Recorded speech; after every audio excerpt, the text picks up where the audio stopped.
बापा ये क्या हो गया? मैं आपसे विनती करती हूँ, साहिब को होश में ले आइए।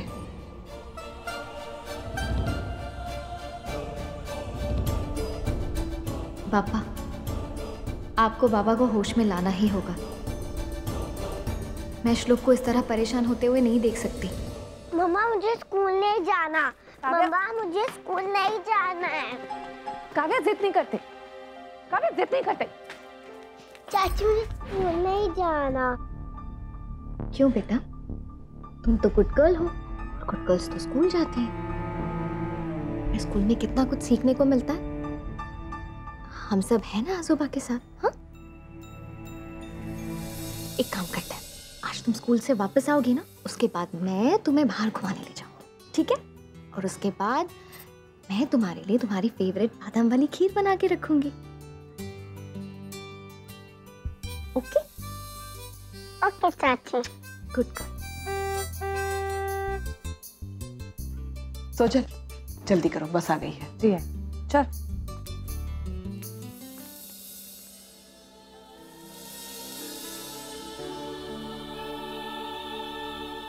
आई,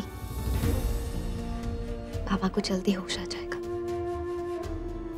पापा है, उन पर भरोसा रखिए, वो कुछ नहीं होने देंगे पापा को।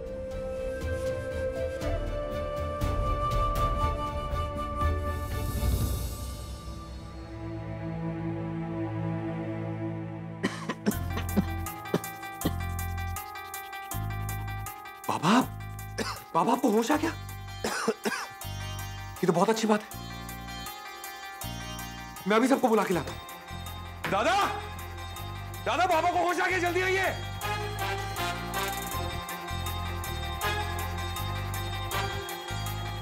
पापा तेरा लाख लाख शुक्र है। बाबा, मैं तो डर गया था बाबा, लेकिन अब कोई डर नहीं है क्योंकि आपको होश आ गया। दादा, बाबा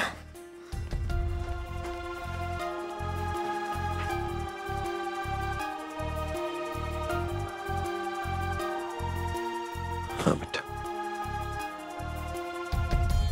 जिसके तुम जैसे बच्चे हो उसे कुछ हो सकता है भला।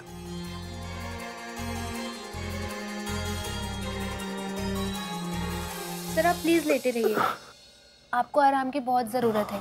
मैंने डॉक्टर्स को इन्फॉर्म कर दिया है, वो चेकअप के लिए आते ही होंगे। ओके। आप ठीक हो ना? हाँ मैं ठीक हूँ बेटा।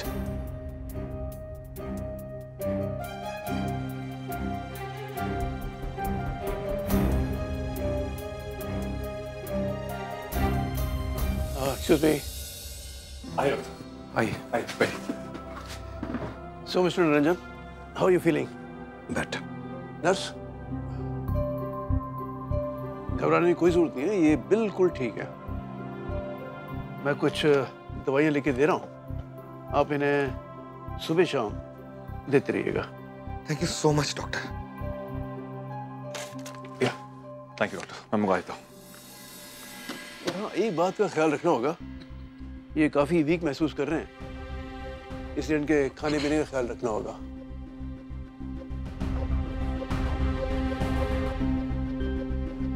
और उन्हें कुछ दिनों तक गुनगुना गर्म पानी ही पिलाइए। मैं चलता हूँ। लेकिन या वही डॉक्टर, मैं छोड़ देता हूँ। सोजल, जी जल्दी से किचन में जाओ और गर्म पानी लेकर आओ। जी नहीं तो तब मिस करते। आई मैं कर देती हूँ ना। आई आगे छोड़िए, मैं कर रही हूँ। अरे आई, आज था बेटा।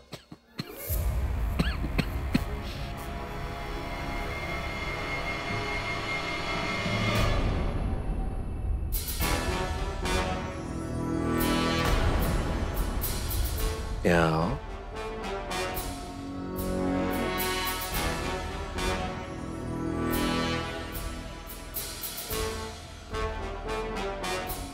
बैठना चाहो तो बैठ सकते, नहीं? क्या बात है आस्था, बेटा तुम तो बड़े बड़े, दावे करके गई थी मेरे कमरे से। क्या हुआ? सब आग के धुएं के साथ उड़ गया।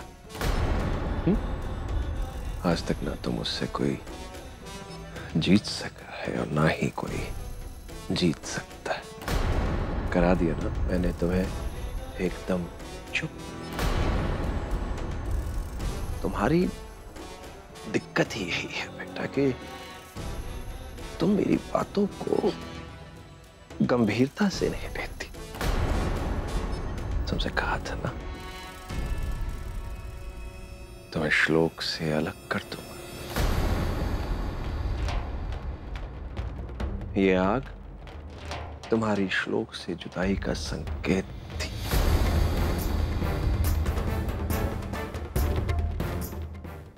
फूट तो मैं डाल ही चुका हूं, अभी आग की तरफ फैलेगी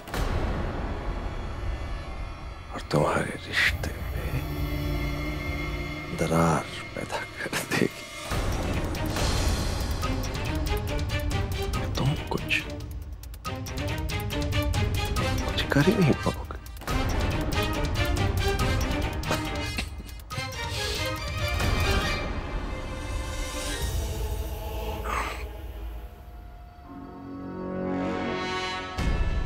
क्या बेटा, क्या सोच रही हो? आग कैसे लगी? मुझे तो लगा था कि तुम बहुत समझदार हो। समझ गई होगी।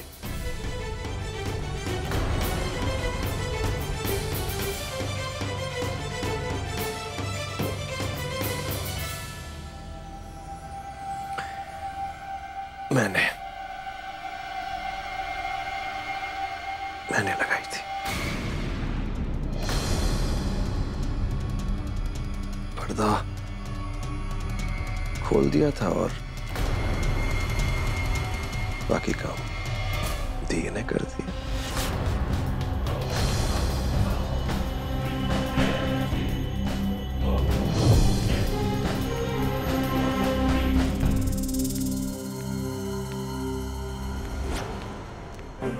जितना जी चाहे उतना उड़ लो, लेकिन तुम मेरा कुछ नहीं बिगाड़ पाओगे। अब समय आ गया है कि तुम्हारे अंदर अपने लिए इतना डर पैदा कर दो, इतना ज्यादा डर कि तुम मेरे नाम से भी कांपने लगो। और यही डर तुम्हें इतना कमजोर बना देगा आस्था कि श्लोक तुमसे दूर चला जाएगा और तुम कुछ नहीं कर पाओगे।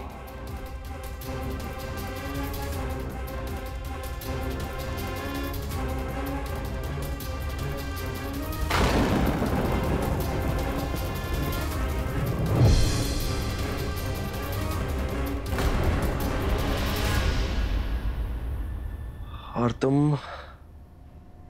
अपने कमरे की खिड़की में जो दिया रखने आई थी, उसे भी हटाकर मैंने पर्दे के पास कर दिया था, ताकि देखने वाले को ऐसा लगे कि कभी भी आग लग सकती है।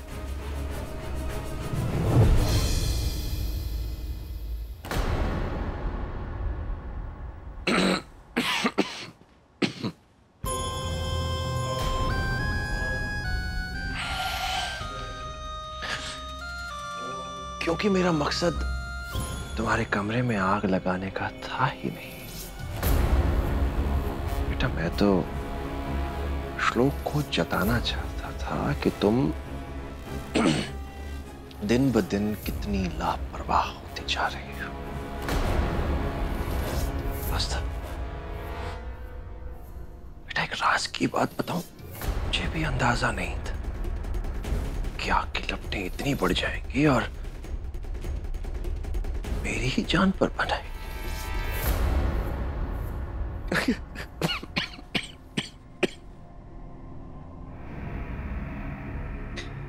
खैर,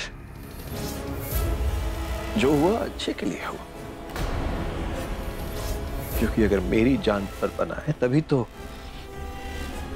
मेरे सारे प्लान का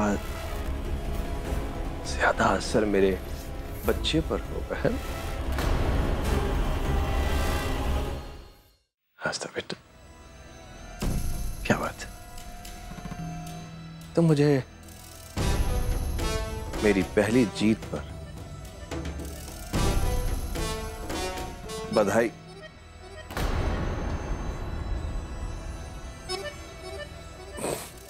बधाई नहीं दोगी?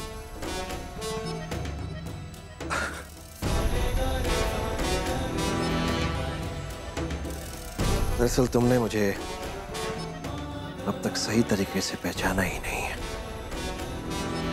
मैं हर बाजी जीतता हूं, चाहे मुझे अपनी जान पर क्यों ना खेलना पड़ जाए। श्लोक तुमसे धीरे धीरे दूर होता चला जाए।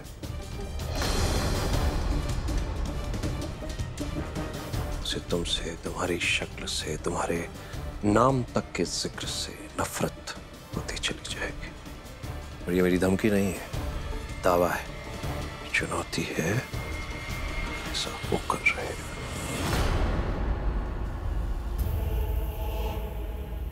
पापा, आप क्या है ये मैं तो बहुत अच्छी तरह से जान गई। अब तो आपकी रग रग से वाकिफ हो चुके हूं मैं। अब मुझे नहीं, आपके बेटे की बारी है आपको जानने की। आप क्या हैं? आपकी असलियत क्या है?